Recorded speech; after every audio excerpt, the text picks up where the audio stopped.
အားလုံးပဲမင်္ဂလာပါဒီနေ့တော့နူးညံ့ဤဆက်ပြီးတော့ cheese နဲ့မမွေးလေးနဲ့ bun cheese cake လေးကိုအိမ်မှာလှုပ်စားကြမယ်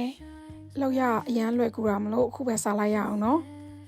အရင်ဆုံး cream cheese နှစ်ဘူးကို medium speed နဲ့3မိနစ်လောက် mix လုပ်ပါမယ်ပြီးရင်တော့တကြားထည့်ပြီး medium speed နဲ့ပဲ2မိနစ်ခန့်ကြာအောင် mix လုပ်ပါမယ်ပြီးရင်တော့ vanilla extract ရဲ့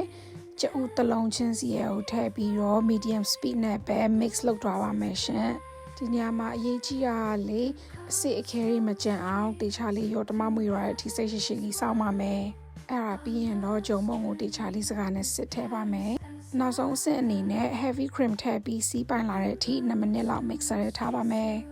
ပြီးရင်တော့ကိုပိတ်လုံးမဲ့ tray ထဲကိုလောင်ချပါမယ်ဒီနေရာမှာကိတ်ထားတဲ့လေးမခွအောင်တေချာလေးခါပေးပါမယ်နော်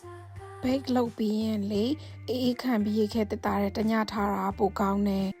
အဲ့ဒါမှကိတ်သားလေးကဤစိတ်မီမွေးနေရောပဲလှုပ်ရှားကြည့်ကြအောင်နော်